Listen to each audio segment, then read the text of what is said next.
Today we've got a very important theme, the first of its kind, the Truth and Reconciliation Commission report for the children of Sierra Leone.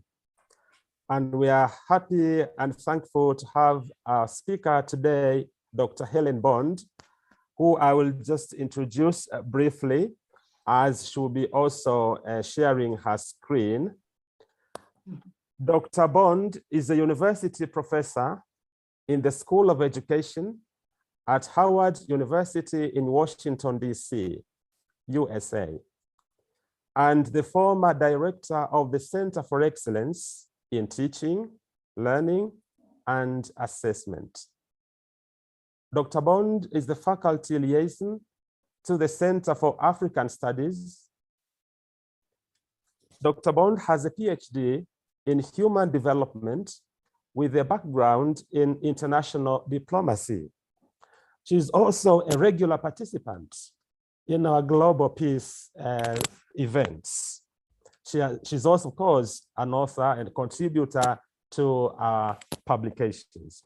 So it's an honor and pleasure to have you, Dr. Bond. And we thank you and everybody for coming and for joining us in this important discussion today. So as always, after her presentation, we'll have a session for questions and discussions. Thank you, and please go ahead. Thank you, George, for that really warm introduction. And thank you to you all, Egon. It's good to see all of you. Many times I'm here with you. I usually don't have my camera on. It's usually very busy here. I haven't left for the university yet. But it's really a pleasure to be here as a speaker, and I've enjoyed your sessions. I look forward to the forthcoming book. The talk I'm going to give today is really almost a culmination of my work and really where my interest and research really does focus around. So I want to say a few things before I share my screen about what brought me to this particular talk. The title of the chapter in the book is called Making Peace with Children. And so at the university, Howard University, I do multiple things. So my background's very interdisciplinary, but I just want to give you a minute or two of what brought me to this particular subject area. First of all, I want to give homage to my parents, Hazel and James Bond. Yes, my father's name is James Bond. Grew up and he's always loved that name and has gotten a lot of interest around it. And so I grew up on a 50-acre farm in Ohio, so in rural Amish country. So, and I've had people to ask me, how did you, a farm girl, and I'm kind of known for that in Washington, D.C., and to have traveled and done so much abroad, and it was a very circuitous route.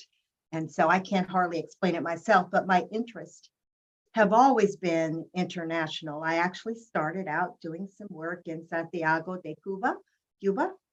And today, later on, I'm as co-chair of the Sustainable Development Solutions Network, which is, and I want to give a plug for SDSN USA because it's a global initiative of the United Nations, and it's for the implementation of the Sustainable Development Goals, which features into my work very much so. I've been doing that work, and we actually have a program a little bit later on today. So my work has been international. I started out in Cuba. I ended up in West Africa. I did my initial work there in Ghana and in that particular region. And later on, around really the nexus of education, human development, and human rights, which then led me to the work that I've been doing, done some work in South Africa, but the work for the last few years has really been in East Africa. I do want to give homage to some of the post-Ebola work that I did with various UN agencies in helping children that were left out of school. And so the nexus of the first of its kind really speaks to around the rights and what I call the new sociology of childhood.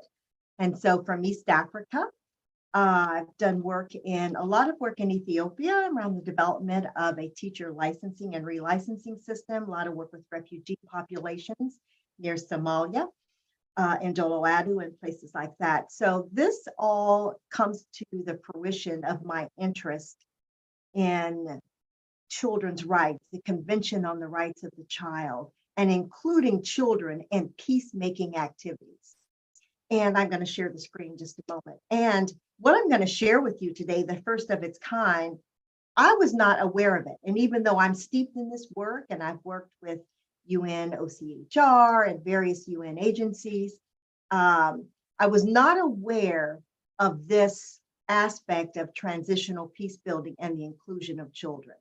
I was aware of some of the work in Sierra Leone, and my first couple of slides will share with you how I discovered this first of its kind. And it was actually in some work that I was doing at Howard. It was a book that was written by myself, some colleagues, Dr. Fortieva, Fang Wu, and Bernadine Barr. And it was through our collection and our data and the writing of this book, which Sierra Leone was included, was my discovery of the first of its kind. So that's my short introduction plug, because I think it's important to how I got interested in this space, and it's really a nexus of the work that I truly love and cherish. So I'm going to share the screen now. Okay, great. Just a little welcome there from the university. Our title this morning, the chapter, my presentation's a little different than the chapter, but the chapter goes into the 10-year or so war in Sierra Leone, how it's spilled from the Liberian border. But the focus of that chapter is really on the Truth and Reconciliation Report. And I want to, the first two slides will be how I discovered, of course, the work in the book that I was writing, and the aspect of this Truth and Reconciliation Report for children, why it's so unique, why it's so important. And I actually pulled a little bit of that discovery into shared aspects of the book that I read, because it really coincided with what I call the TRC report for children. But I do want to give homage to one of the elders of this work. Give me a second. I want to find your faces on the screen, because whenever I share my screen, my window of the people disappear, and it feels like you're just in an empty space, and it's so wonderful to see your lovely faces. Much homage to Gracia Michel. You may already know her, two-time First Lady, born in 1945 in rural Mozambique. Long, wonderful history. You know, she was the second wife of Nelson Mandela, the beloved Madiba of South Africa. But her work is really a founding piece. And when you talk about peace building with children, she was appointed by Secretary General Boutros Ghali to do a 2-year investigation from 1994 to 1996, looking at the impact of armed conflict on children. And so I became aware of her work and of really the nexus of this chapter, the very first of its kind, the very first Truth and Reconciliation Report for children was done in Sierra Leone. And she came to Sierra Leone and did some investigations and talked with children that had been involved in armed conflict. So I want to start off with her, because her work is central to my work. Now, this is the book that I published with colleagues that where I first discovered the Truth and Reconciliation Report. The book features an international research study where we collected data from children in the United States, Russia, China, Jamaica, and Sierra Leone. And my focus was, of course, on Sierra Leone, and I did some of the founding work in Jamaica. Other colleagues there focused on the US, Russia, and China. And it was in our collection of data and our work in Sierra Leone was the discovery of this very first of its kind. And what struck me is that I had not heard any news about it. When I first discovered it, it was from the presiding officer of UNICEF that had been there in Sierra Leone and was making a speech about when it was unveiled, the Truth and Reconciliation Report for Children, that it was the very first in the history to ever include children in this way. Liberia actually took it a step further, and I'll talk a little bit about Liberia's report. And also South Africa has now included children in the peace building process. But I'm going to introduce you next. I'm going to just scroll down here. Hopefully, since I'm sharing it in this way, you can still see the slides very good. This is what the very first of its kind looks like, the outside of the report. And there's so much of this report that reminds me of the work that I had done here. And I'll share with you because I sort of overlap, because I use the same sort of methodology. Here we ask children about the impact of the very first African-American president of the United States. And we were really focusing on how they were making meaning of this event. In this very first, the child-friendly report for the Truth and Reconciliation Commission was really focused on drawing in the voices of children and understanding how children made meaning of the war. Overall, it's really a focus on children's stories and their understanding of what happened to them in this decade-long war. And not only, and I really can't stress this enough, and I've been studying truth and reconciliation processes. I was a conflict mediation advisor. I started out as a teacher and ended up getting my PhD, and now I teach child development classes at the university. How important it is to include children in a developmentally appropriate way. And even though what happened in Sierra Leone and Liberia, these reports may not be perfect, they are really very important first steps. Here's a senior secondary school version of the report. So not only was there a report for very small children, and I love the way this starts out. It starts out with the story of the war. And it literally starts out by saying, once upon a time, there was a very big war.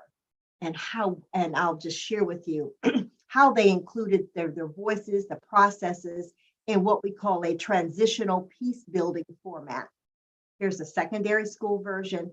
This is a very unique version as well. They include older children's voices, and they also include recommendations and ways that teachers can actually use it. So here's a question that I always like to start out with. Why was there a need for a special version of this report? You had the Loan Peace Agreement that actually called for, signed in Loan Togo, that called for the development of a Truth and Reconciliation Commission. And it also called for a specific focus on children and procedures that included children taking their statements, an inclusion of them in what we call the transitional peace building process, which was unique in of its own. And then going a step further to build a report was even more unique. But why? This is really critical here. One reason why is that children was really at the center of this particular conflict. Children were targeted, and as we know, in any place, not just in Sierra Leone, but any place all over the world, you see it in Africa, you see it in Ukraine, you see it in the US for the conflicts that we have here, that women or children are often disproportionately impacted, whether it's climate change, whether it's any conflict. This particular, when I was doing my work for my book on looking at the impact of this transitional figure in the United States, the impact on Africa, I also wanted to record in that particular book the impact on children, and children were really at the center of making meaning around that. Children were at the center of this conflict, and here are some examples of statements that were actually taken. And some of these actual statements, I'll talk about the building of the report, but you can see just from a cursory view, and I use statements in my work too, and I was writing about the making meaning of that transitional figure in the US. But you can see that children were really at the center, and their statements surrounded around the fact that they were caught up in a fight that they did not clearly understand. And so I want to start out now with a focus on their perspectives. And the wonderful book that we're all looking forward to, my chapter on making peace with children. I literally start out when I was doing my research for my book, and I included as well as for this, I ran across this poem. We're on the section of now why a focus on children, why a child-friendly report, why an inclusion, and this is continually to build. I ran across this poem that I was absolutely so struck by from Mohammed Sikiya that was also included in the national vision for Sierra Leone. What I like about the Lone Peace Agreement and the inclusion of the focus on children, the inclusion of the development of the Truth and Reconciliation Commission was also the call for a national vision project where children not only can their statements and their artwork, but the National Vision Project asked for, and the children were invited to answer, what do we envision for the future? So I really like that inclusion. But the poem, let's get back to that. I literally opened the chapter in the book, Making Peace for Children, with this poem. And I think when we look at the question of why the inclusion of children, why this report, and what we have to look for the future, and why listening to children, I mentioned earlier, and I will get to the poem, I have snippets here for you. This is important because I focus on the new sociology of childhood, which grounds this work along with Russia Michelle's work, which says that we value children not because of the adults we one day hope them to be, but who they are in the present. We value their voices and the experience. And this notion of transitional peace building, when children are adversely affected, these are the individuals that will carry on that society. These are the adults that will be, even though we value them for who they are now, they're also instrumental in carrying forth the society. So this poem that I extracted, that I was so taken with, and then when the book is published, you'll see that I open it up with that. It's called I Saw, and it's just absolutely, and hope the text is a little small, hopefully you can see it there very well. I'll just keep the screen as I have now. Okay, this is the first, no, that's actually page 1. Okay, it truly is an extract, but he starts out with what he saw. I saw a victim helping a victim. Yes, I saw. I saw the United Nations peacekeeping forces, and I was happy. Yes, I saw. I saw the rebels coming home for peace. And then he continues, I pray I never to see again what I saw in my beloved Sierra Leone. I don't think I extracted all the pieces. Okay, this is the first page. It's not actually page 2, so let me just take that off so I'm not confused. It actually starts, and this will make more sense to you. That was actually the last ending of it. But he starts out, this is a child that was a part, that I saw the atrocities in Sierra Leone. Yes, I saw. I saw the people running for their lives from cities to towns, towns to villages, villages to the bush. Yes, I saw. And I won't read it to you, but I actually love reading it because it has such a rhythmic call and response, which is very traditional in African American communities today in the United States. I saw children crying for food. Yes, I saw. I saw, and I thought this was important in understanding how children are represented in this process. He says he saw the abomination between man and woman, woman and woman, adults and children. It gives you a sense of the conflagration of that 10 years, decade war. And then he actually ends, sorry, I started off with the second slide, how he really began to see things turn around. He saw the United Nations peace building force, and he ends up saying, I prayed to never see again what I saw in my beloved Sierra Leone. and I ended with the National Vision Project. But it's, and actually, he recited this poem at the time that this report was being unveiled in UNICEF. And it's really just, it emblemizes or just epitomizes really the role that children played and what children actually experienced.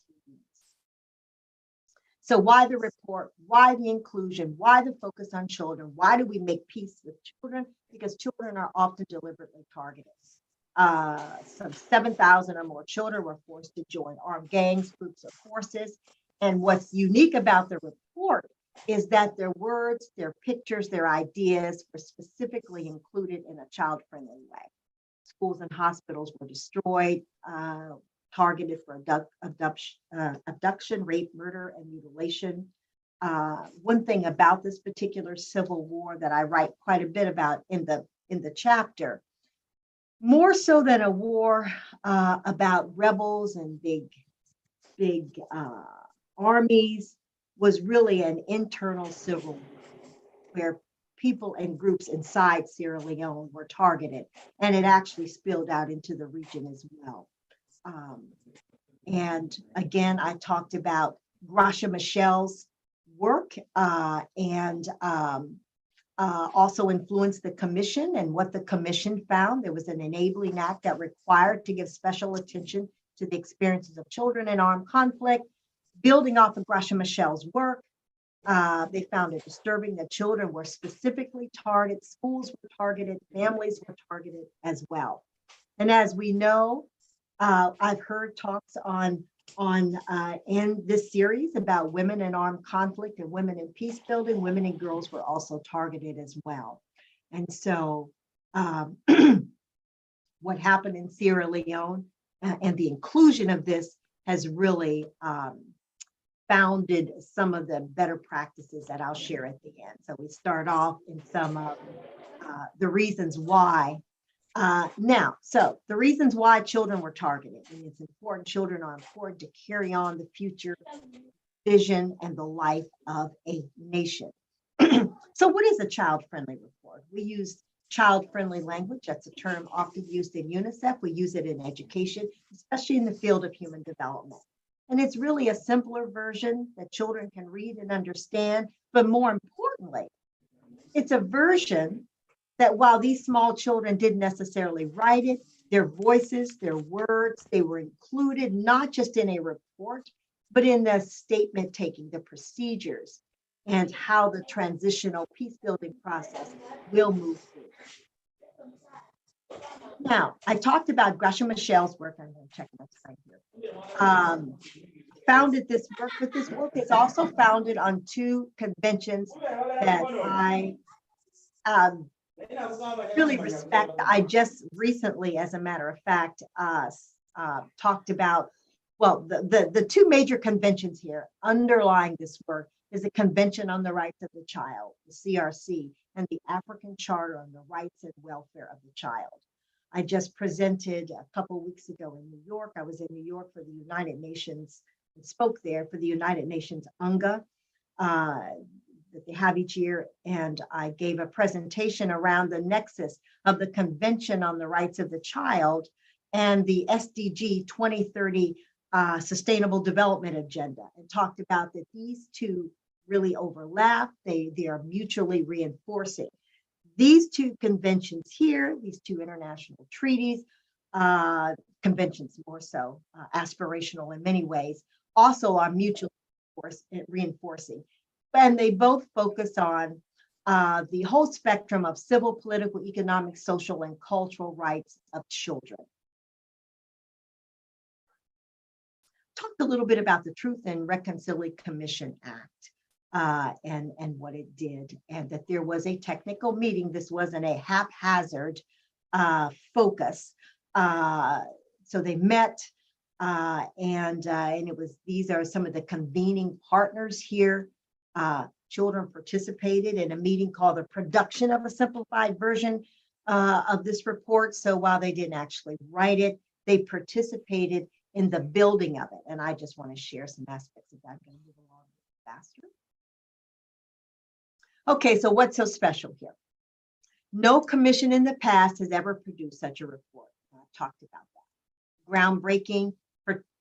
The representative children's groups were involved in the language and design. And I really want to show you that because as we were working on our first book and we were using some of these same design elements, totally unaware that many of them had also been included in this Truth and Reconciliation report for children.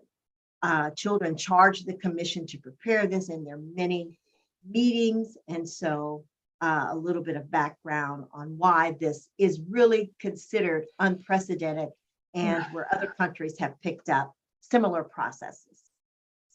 Okay, here's our next question. First, we asked, what was the underlying this? Why was it so special? What is a child-friendly report? Why is it important? But our next question to guide us for our next couple of slides is, what does the telling of the story of the war mean from the children's point of view? So you're looking at meaning making here. Well, it includes testimony from children, presentations, some convened on the Day of the African Child, formal submissions to the commission by various child protection agencies. So you have various agencies working on behalf of the children, but including them. Not going to PowerPoint you to death, just a few more slides here. I just want to show some pictures from here, but just sort of setting things up. So how were children's voices included? How did the meaning making process take? Statements were given by children. There were special closed hearings for children. And pay special attention to this, because at the end, I'm going to charge and ask each of you that this was, while it's really important, it was not done. There were many problems that they ran across along the way. And as we move forward to think about what does it mean to include children? How do you balance participation with protection? So think about it as we move forward. And I'll give that summary here just in a few minutes. Statements by children, closed hearings for children, public thematic hearings on children, including children, formal submissions we've talked about, investigations carried out by the commission, and in the final report, the official adult report, there still is a section on children. So just because there's a separate report for small children, secondary level older children, there's a report. Children and older youth are still included in the overall, what I call TRC report. So I'm going to start now. I've screenshot a couple ways that children's voices were included and how they really tell the story from their perspective. And that's what I'm really most interested in here. Here are some pictures. Children in transfer for family tracing and unification. Here's members of the Children's Forum Network, the CFN, which was really very instrumental in developing the report and including children and sort of guiding these peacemaking processes. They're at the Congo Cross Bridge, renamed the Peace Bridge to mark the place where the invasion of Freetown was stopped on January 6, January 1999. It reminds me of the bridge in Selma a little bit in the United States, where a freedom fighter here, John Lewis, known for Good Trouble, sort of had his a main stop as well. It just reminded me of that.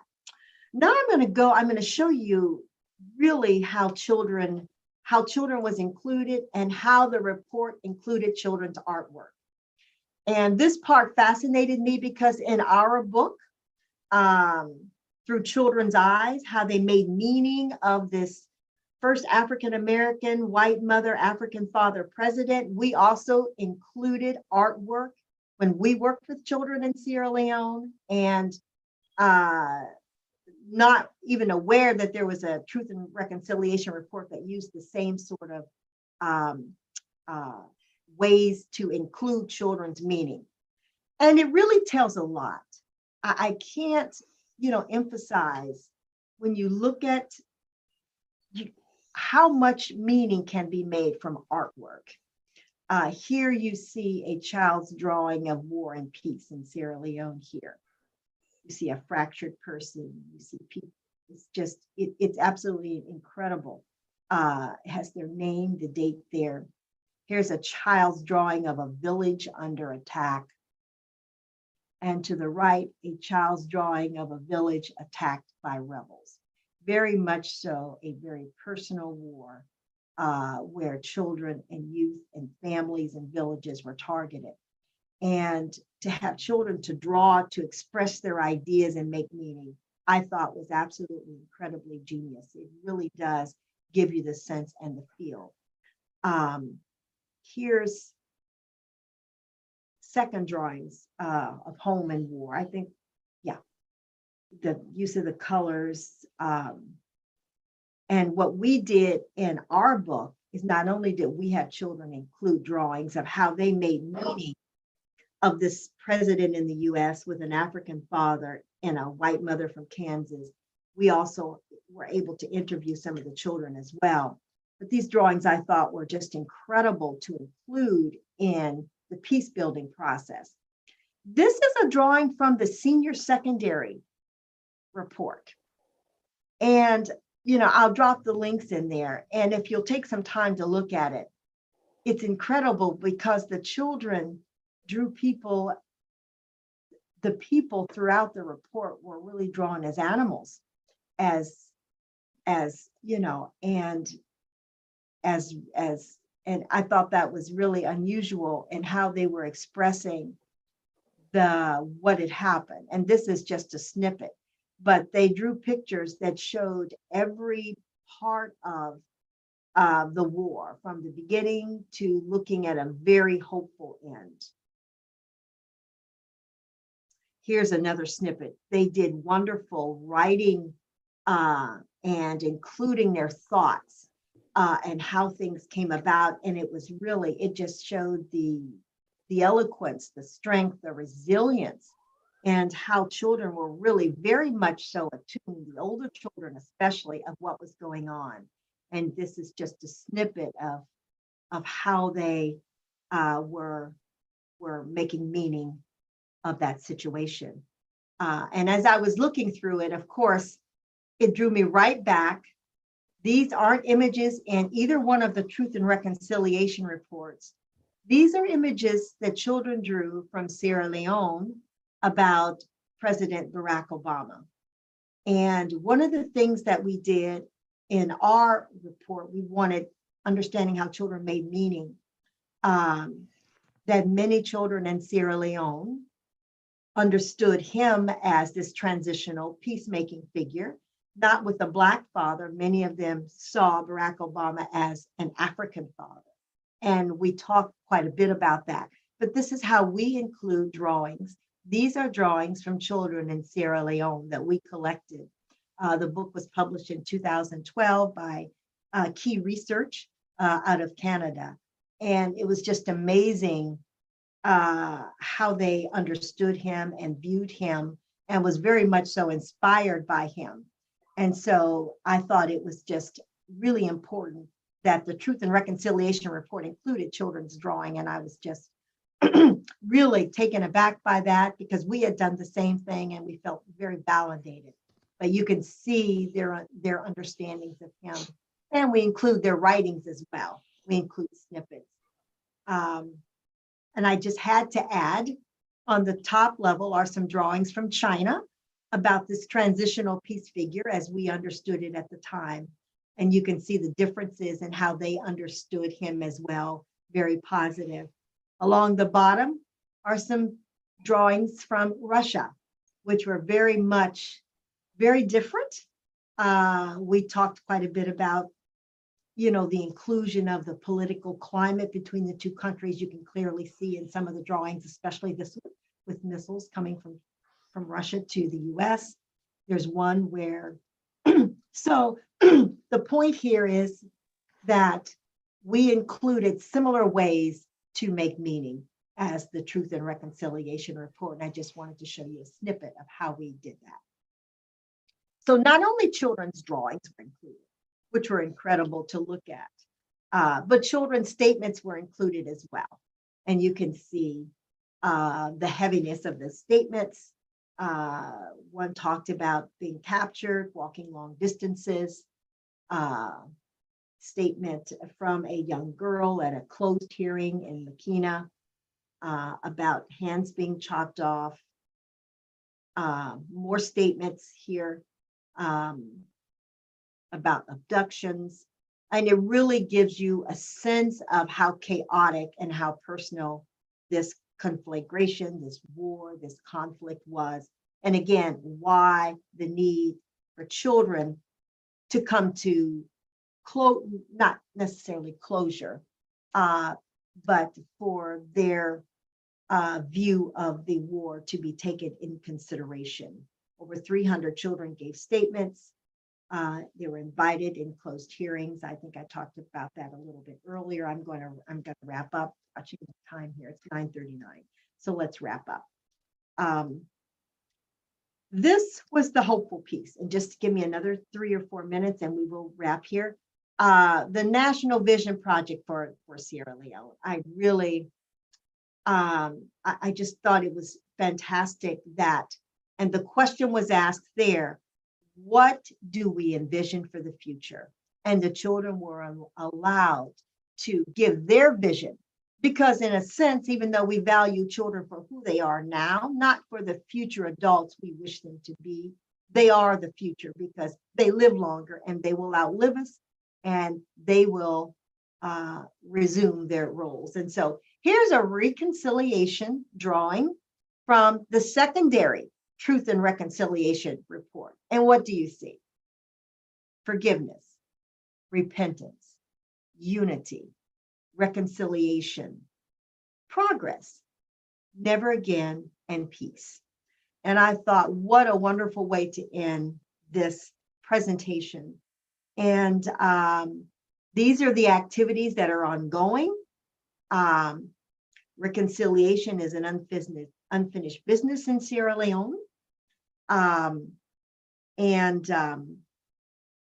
have a colleague there that I work with, planning to go in November.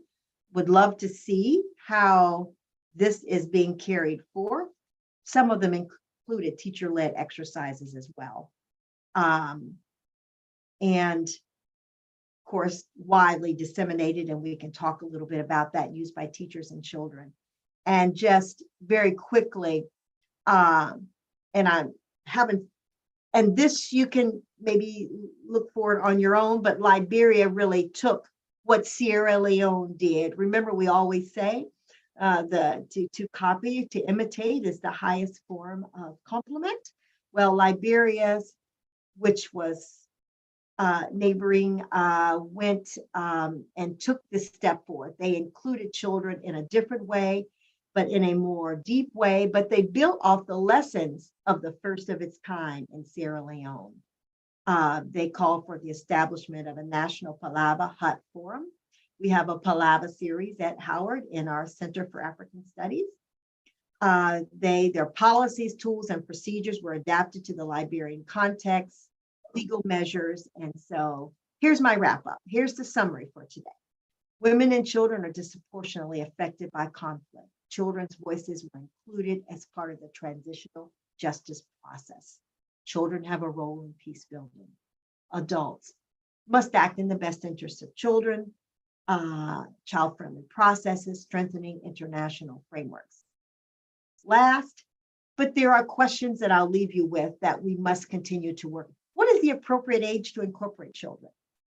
Maybe we can talk about that, because one of the issues was, well, in Sierra Leone, are we going to consider their age when these things happen in the war, or do we consider their age now? How do we balance that? How do we balance participation and protection? What our roles really should have children in the peace building process? How can we get adults to buy into this? What do we mean by child-friendly policies, procedures? How do we get buy-in? And how do we strengthen international frameworks? So I'm going to stop sharing. I'm going to leave you with that. And I'm going to say thank you very much. Thank you so much indeed, Helen, for this wonderful presentation, the first of its kind. And now it's time for questions, comments from the audience. And I can see we are already clapping for you. And Thank you. yes, please feel free. And you may, of course, also put your question in chat if you like, or just raise that golden hand of yours. We're going to start with Afis Sufiano, please. Could you start? Thank you so much for the opportunity. And I really appreciate our presenter. I have a lot of questions to ask, but the presenter has done the justice with the last summary for asking some questions, which is actually bothering my mind. For presenting us the question that I want to ask. But nevertheless, she has not answered the question. She only raised the question up for us for open and continuous research. Nevertheless, I would like to ask, what impact has children voiced, what impact has the children voiced us after the war? Is that taken? Yes, you said what impact were the children's voices after the war? Yes, exactly. Then my second question is that, have you been inspired by the children's contribution and images drawing or this or that as a researcher? What step are you taking in expanding the same thing that you have done in Sierra Leone to other parts of Africa? And that one will take me to the question of the Liberia that you presented to us. Is it the Liberian friendly reconciliation that enhanced the Sierra Leone, or it was the Sierra Leone that expanded to the Liberia? I mean the reconciliation, the truth reconciliation that you talk about. Then the third question, and not the least, is the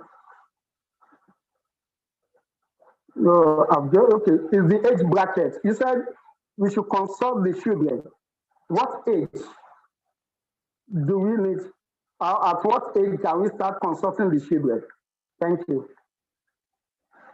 Thank you for those questions. I see them as all tied together. I'll put in the chat some information about the Liberian conflict and about there wasn't necessarily a separate report, but they took very thoughtful. They built off the Sierra Leone case process, and they really took major steps to include, because children, again, were targeted there, children and youth, in their policies and practices, looking at the developmental appropriateness of how to bring children in.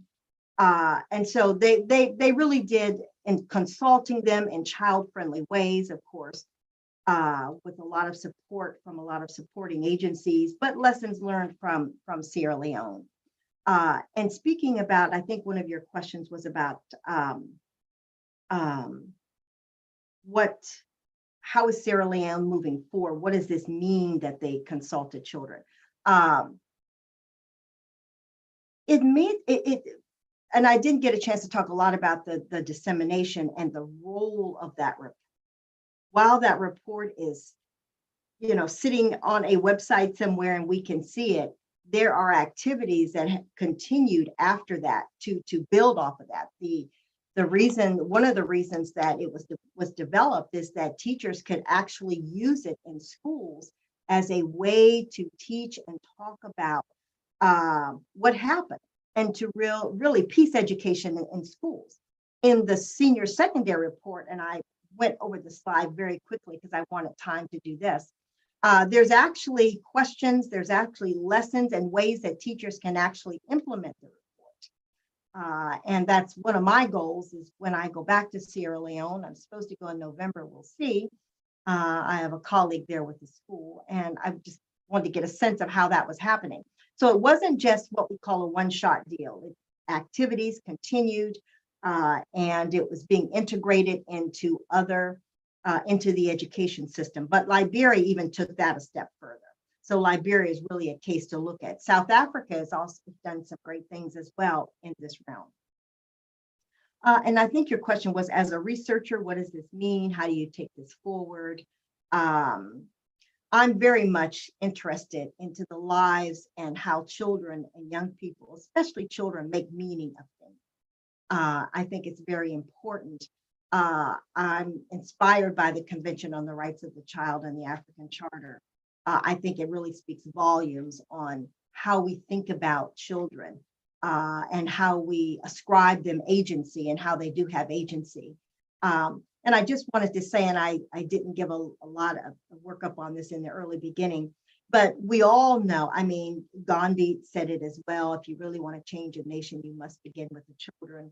We know what happened in Germany during the Holocaust, that children were, with that dogma, children were especially targeted so anytime that you want to transform society, you know, generally, schools are targeted, young people are targeted because we know they're the future. So there's a lot of research in that.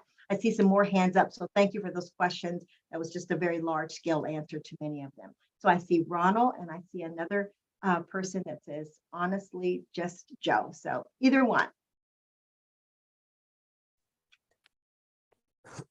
Yeah, can we start with Ronald?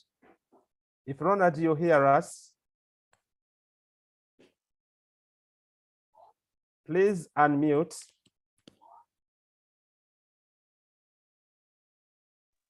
Hello, Doctor. Hello, Ronald. Yes, Please Doctor. proceed, we hear you. I would like to extend my sincere appreciations to the presenter for sharing with us the role of children in peace building. I would like to inquire from her, how can we have functional collaborations with you for children's sustainable peace building today vis-a-vis the widely non-functional collaborations in Africa? Thank you.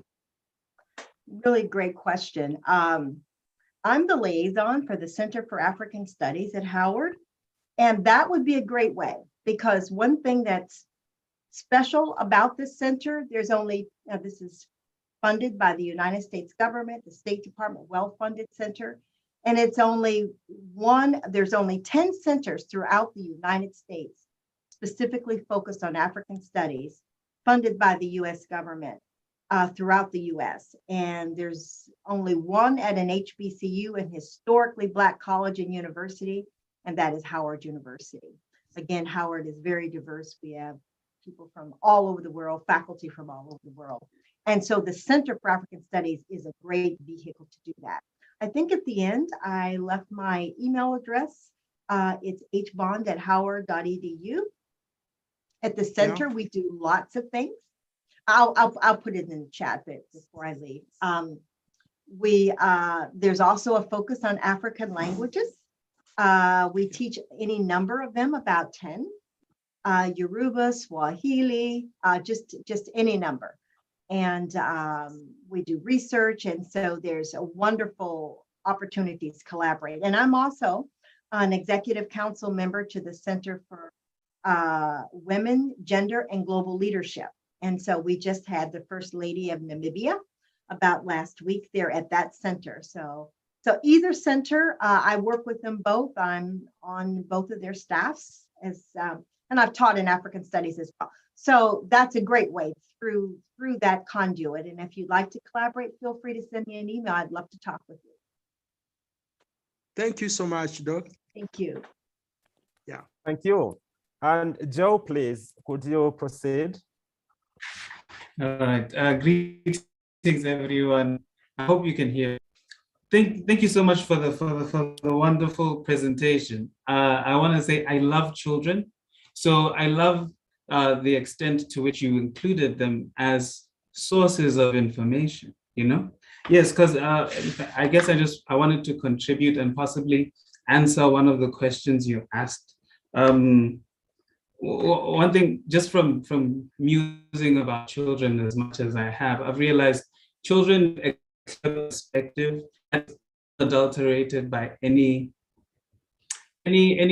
intention. Usually just tell it the way they saw it, you know, the way they experienced it, and they use their own vocabulary that they can, you know, at their level of understanding. And then it's up to I think, grown-ups to now take that level of understanding and extrapolate to, to clarify what isn't clear. So I was thinking about the role that should be played by children in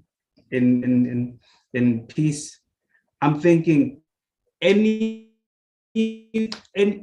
on the conversation you're trying to have, at the level at which the children are affected, that's when you incorporate them. And that's when, that's where you pay attention to what they're saying. And you, as the grown-up, you now clarify what isn't clear, but they will give you where to start to involve their perspective in the greater thing you're trying to do that involves everyone else. Because really, I appreciate what you've done, because I think children haven't been heard from and considered for so long. So I love this and the extent to which you engage children, because valuable perspectives. I'm realizing decision-making is better if you have more perspectives that matter, and children's perspectives matter too.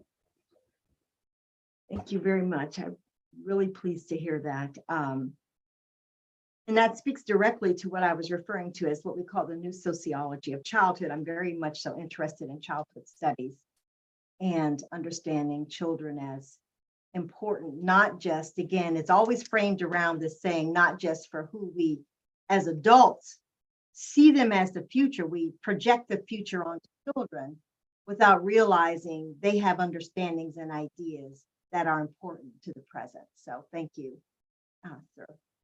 Okay, we have, I think, Nick.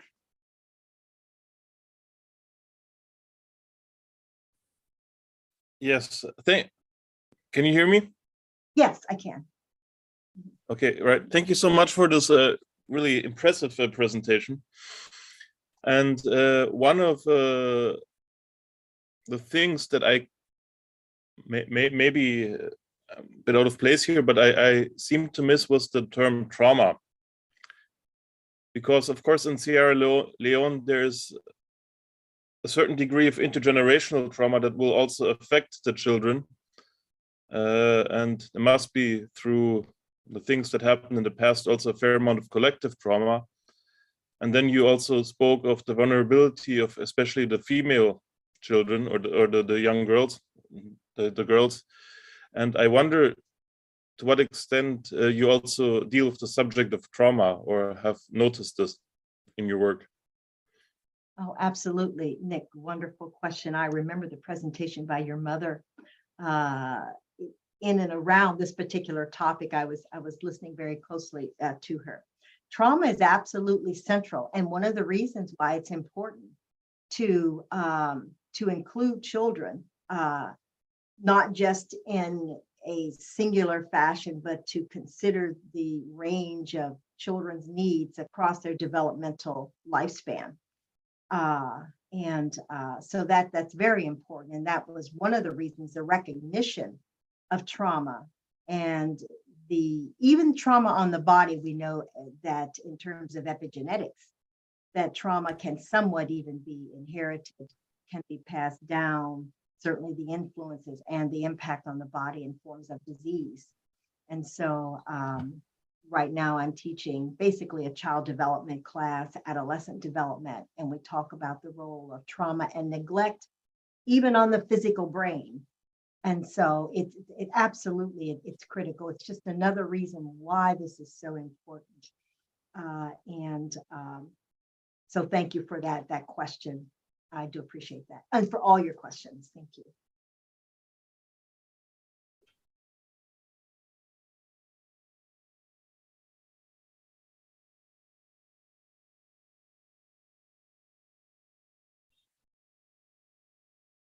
Yeah, the questions at the end on that last slide were really things that, as countries now more so are including children in the peace building and the truth and reconciliation progress that they're grappling with. At what age? How do we include children? How do we balance protection versus participation, which is a big one right now?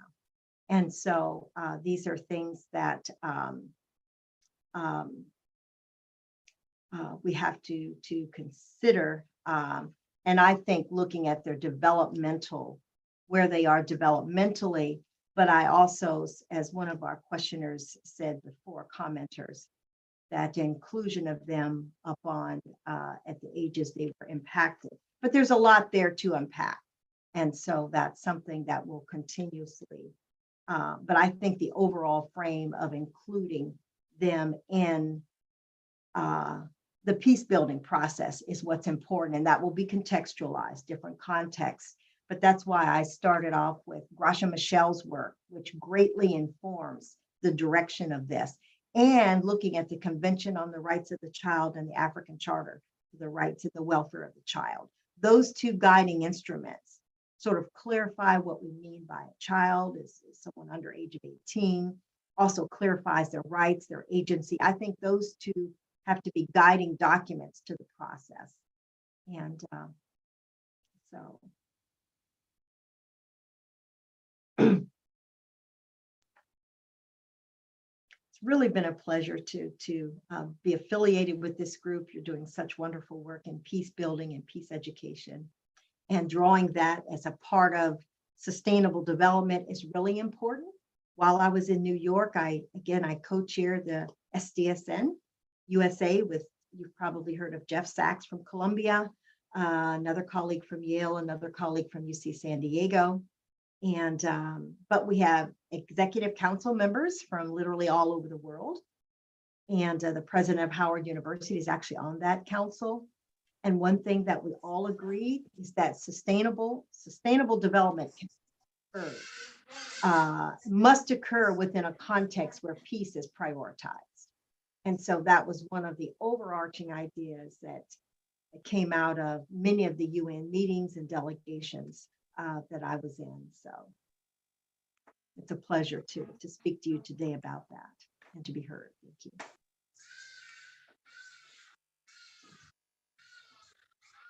Okay, I think we have a question in the chat. Let's see here. In Kenya, one problem was that teachers did not want to have to revisit the violence with their pupils. Thank you, Helen Ware, for that.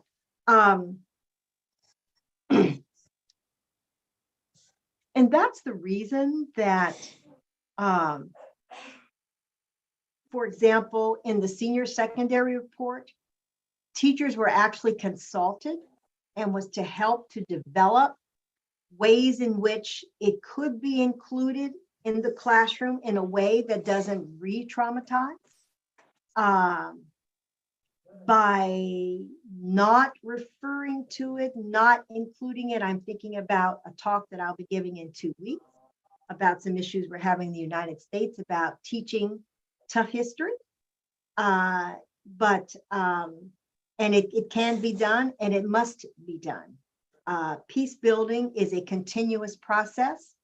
And, you know, I'm looking forward to going to Sierra Leone to see how and in what way teachers are including this work, if at all.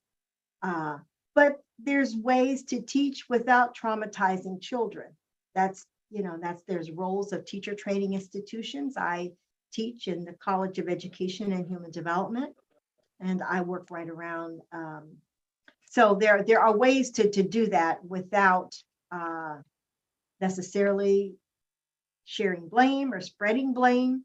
And the way that the Truth and Reconciliation report was written was really a way to do that. And it was really bringing the children's responses forth. And it was really to be used by teachers. It was written with that in mind, and teachers were included in that process. So incorporating professional development for teachers so that they have a sense, great question, Helen Ware, that they have a sense on how to use this report. But not using it because it's tough history. Just like in the US, I've been doing some research on critical race theory laws and book bannings. And it's about, not just sweeping over this because it's certainly in everyone's mind, everyone is aware of it, but it's how to appropriately work with children in a developmental way. You're not going to share inappropriate pictures or language with small children, topics that you might use with adolescents, you certainly can't use with preschoolers and people in the primary. And so there's professional development in regards to that. But peace education is very important. Thank you so much. I see two hands from Ronald and Joe. So I don't know who raised his hand first because I was out of the loop. And so can we start with Ronald and then Joe? Yeah. Thank you so much, Doctor. Thank you so much, Dr. Helen Bond. I would like to inform you that in Kanonigomba, Uganda, International Cities of Peace, our children are building peace through writing. This peace building through writing has created in place peace knowledge products by these very community children, with a zeal of establishing a community library for peace and golden rule instruction, the first of its kind in the several communities where we are. So this is keeping them busy in contributing to this peace development. Now that in Sierra Leone, children have played a greater role, we would like to have such collaborations, exchanging peace knowledge products from Sierra Leone with those of children in our local communities, especially in Uganda. And then we combine efforts to making sure that peace sustainability is achieved. We also have a Bps Africa podcast. It is on a YouTube channel, Dr. Helen Bond, where you can go subscribe and see what is really happening in these communities and the message for peace literacy that we are sharing day and night. That is the communication I would like to make, and to humbly ask all webinar participants to check on the Bps Africa podcast and even subscribe for sustainable peace building. Thank you so much, Dr. Helen Bond. Thank you, Ronald, very much. Love the idea of peace building through writing. I think that's wonderful. Thank you. It's really wonderful. And Joe, please, could you continue? Yes. I actually wanted to just touch on something you mentioned. You talked about a way to teach without like reopening old wounds, without traumatizing. And I have been thinking about this a lot because, you know, peace is so important, but because of so much happening and whatnot, it's very sensitive too. So I feel like there's a way, like, I think there should be some kind of creator or something to in a way to, like, where people are taught to communicate on things that are sensitive, knowing that they are sensitive, but communicate reassuringly to even the one who might think they are on the bad side, you know, to say that this is a conversation that needs to happen, but not trying to vilify you in the conversation. You know, I feel like that's that makes a lot of development that could happen apart, because maybe a critical idea will be being tackled, but because the ones trying to tackle it don't know how to tackle it, that's where it falls apart. So I think that's also another thing that maybe I want to draw attention to say there has to be like that discipline that lubricates the communication around, you know, peace studies. Yeah, that's so because many conversations need to happen, but they can't happen because we don't know how to happen, you know. So yeah, that's what I wanted to point out. Really important comment there, the focus on critical thinking, to, you know, teaching empathy, working with teachers on how to hold discussions on critical topics like this, but also thinking about the larger curriculum and the standards in a particular context, and how to sort of align what you're doing with that in the context of that. But in general, focusing on skills, what we call 21st century thinking skills, critical thinking, understanding perspective taking, and using some of these ideas with the curriculum. I believe that you could probably actually use the literal TRC report for children as a context on a way to get things started. Implementing a conflict resolution program in a school. Understanding that conflict, unfortunately, is a part of our life, and it's how we deal with conflict, which is really important. So that's really important comment. So thank you. So thank you so much. Well, any further questions or comments? We still have some 20 minutes.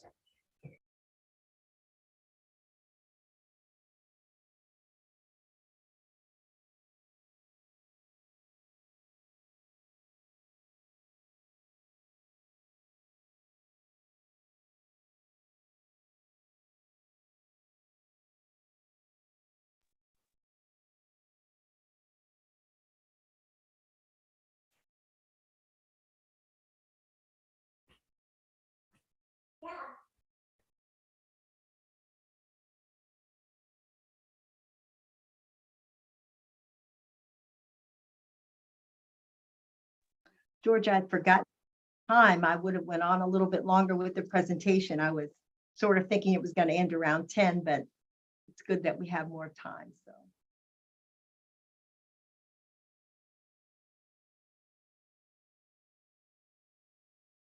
Joe, please proceed. Okay, thank you. I actually want to add on to what Ross was the children are actually, writing stories and stuff. So I was imagining they are building their own library for peace. You know what I mean? And I'm thinking that in and of itself can be a thing that can multiple start in places, because I know humans feel more strongly things actually contribute to the thing, and it's like if we can just find interest in ideas with poetry or stories we want to perpetuate, we want to bring back. It's like, and then that becomes a thing, because I'm just now thinking about a culture of peace. Really important concept there, creating a culture of peace. And any time that you want to enculturate an idea, working with children and going through the education system and the larger society is absolutely critical.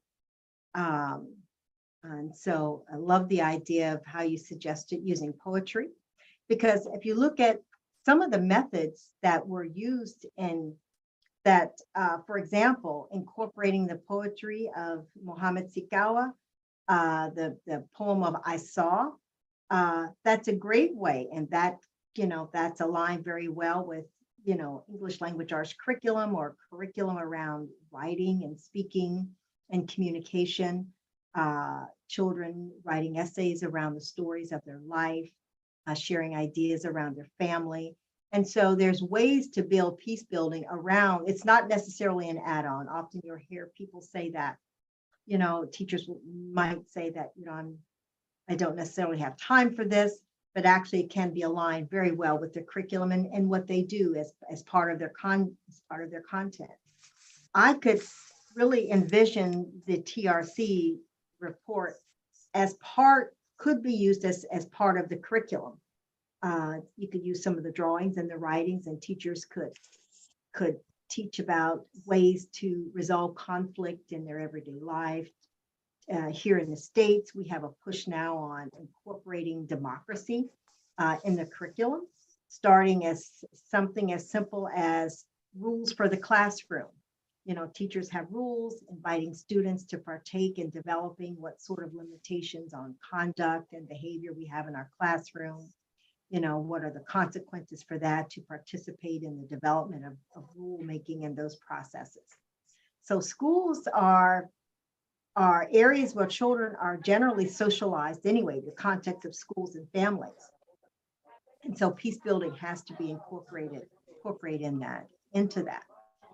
We're having some issues here with this.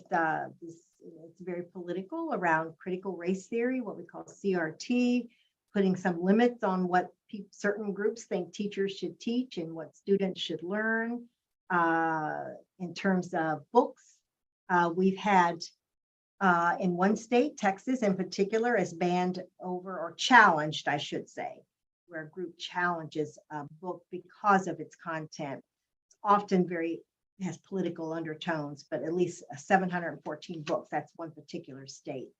A lot of states don't do that, but some states do. So there are lots of issues surrounding that, but in general, I think most people do agree that teaching, students what we call 21st century skills of media literacy, another what we call multi-literacies, critical literacies, teaching empathy, understanding, teaching respect. There's a great work that I co-authored with UNESCO called Teaching Respect for All, with one of the co-writers of that curriculum was a Ugandan, and a couple others around the world. It's really a wonderful piece, and maybe I'll drop the link in there in just a moment. But it was around activities that teachers can do to incorporate peace building and peace education ideas into the curriculum.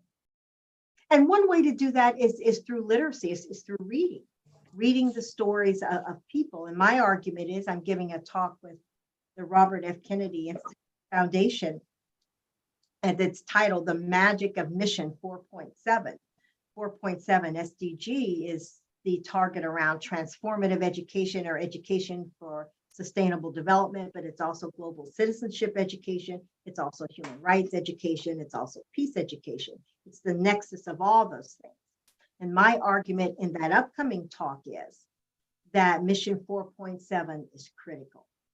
And it's not separate and apart from numeracy and literacy. I worked on, in the post-Ebola effort, curriculum around that with UNICEF, and that was targeted for people who had been out of school due to the Ebola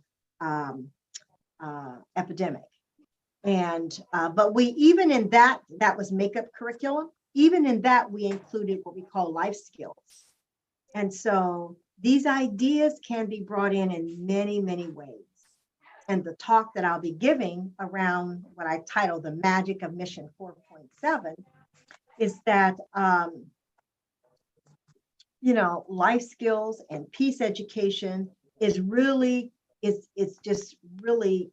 really critical. And you don't necessarily ban books. What you're doing is banning ideas, you're banning people, you're banning histories, and so really my talk is to highlight and to foment the efforts in keeping an open society where you can read about all ideas, and you have respect for all people and their ways of living.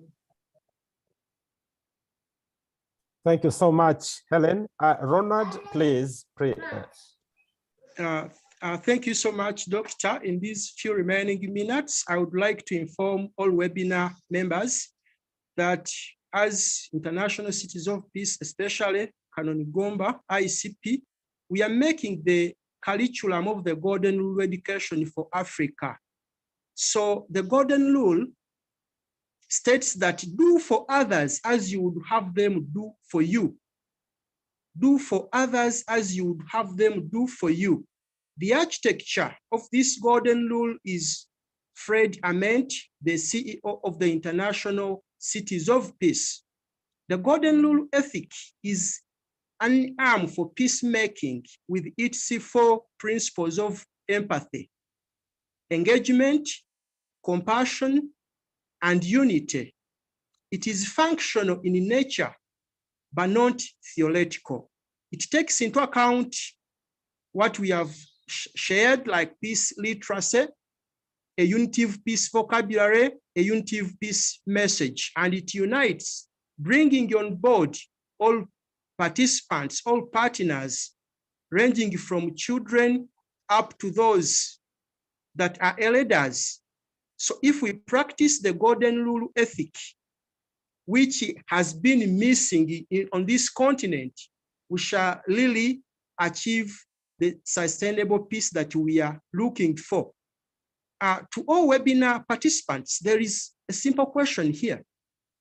Do you need payment to do more? Do you need payment to do more? Kindly meditate about that question as you rethink about the Golden Rule Education for Africa, whose curriculum is in its final stages, as you want to raise a new generation of peacemakers that will bring sustainable peace in Africa and the world over. Thank you so much, dear participants. Thank you so much, Dr. George. Thank you so much, Dr. Helen Bond. I'm Ronald Chiyimba. Thank you so much, Ronald.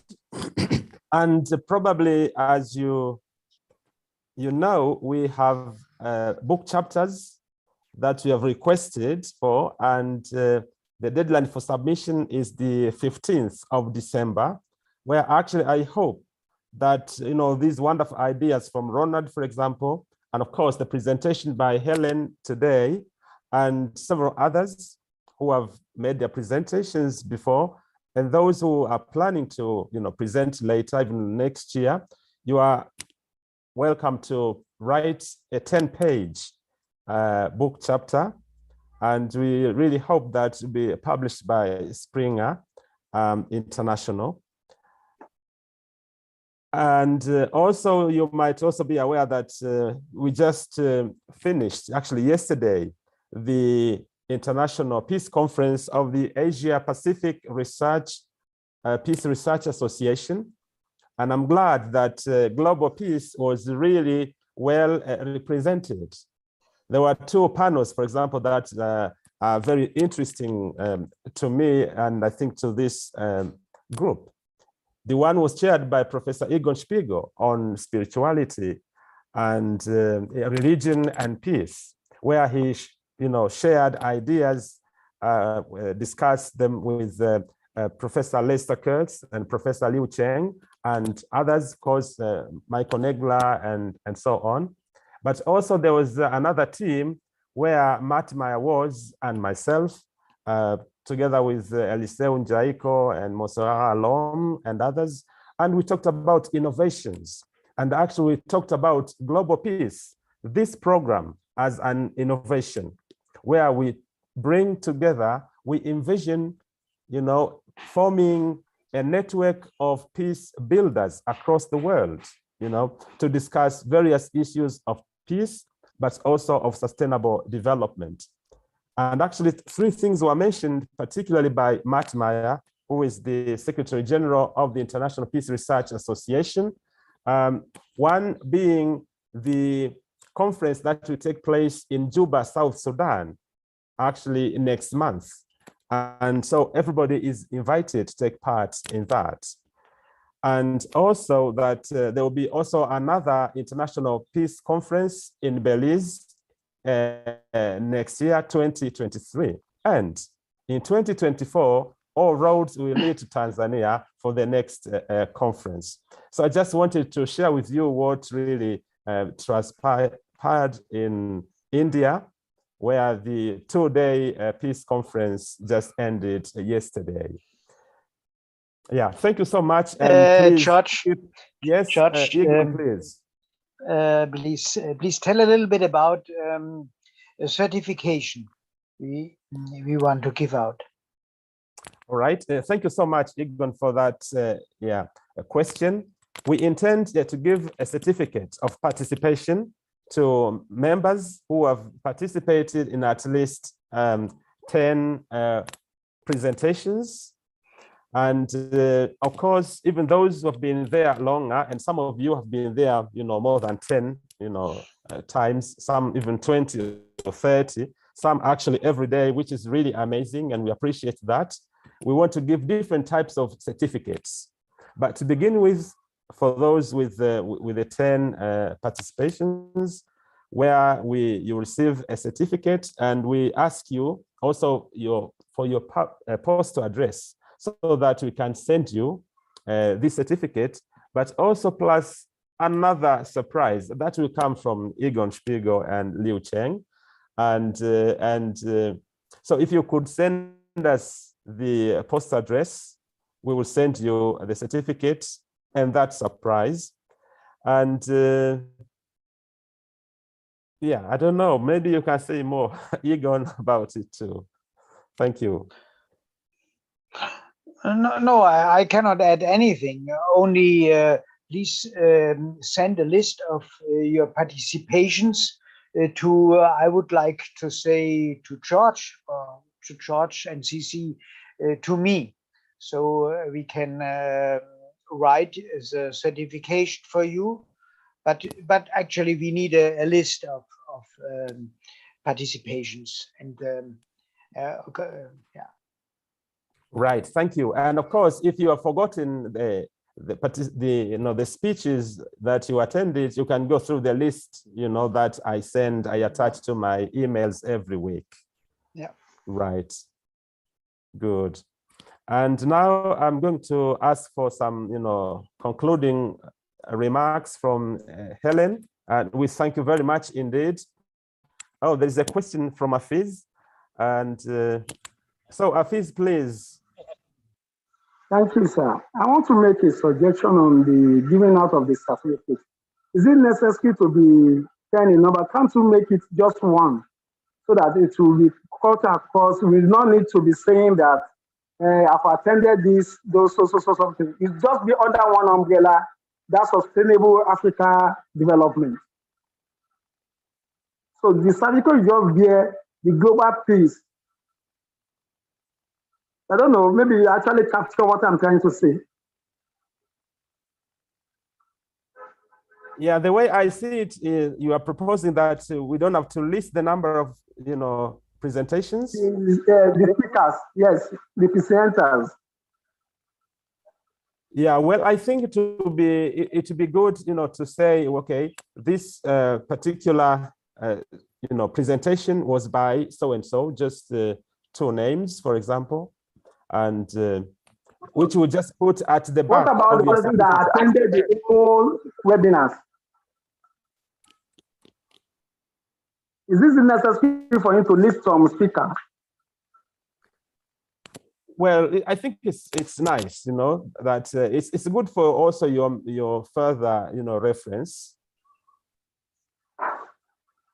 Is it not going to be somehow impartial for someone mentioning some names and leave out some names without mentioning them, whereas he has attended the conference, he has attended the discussion with the presenter?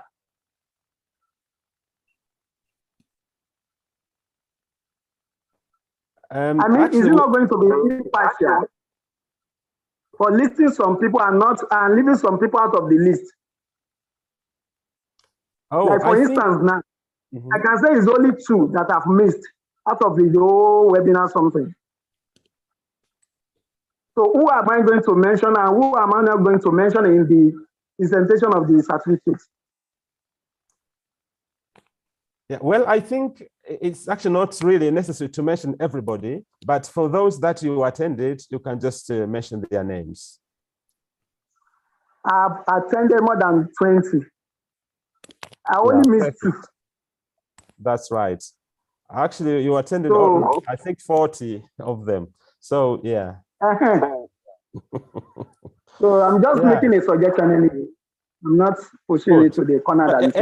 Anyway, we'll just also discuss it amongst ourselves and see what's the best thing to do. All right, sir. Thank you so much. Right. Thank you so much.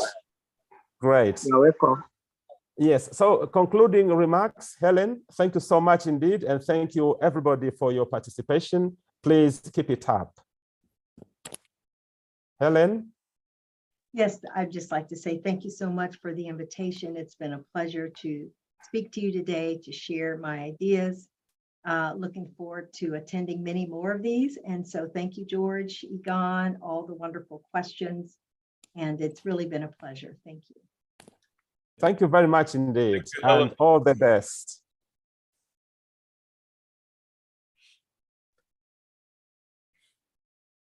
Thank you, George. Thank Keep you. it up. We appreciate. It's a pleasure. Thank you. Thank you, thank you, thank you. Thank you. Thank you. Bye-bye. Bye, bye. Bye. Thank you.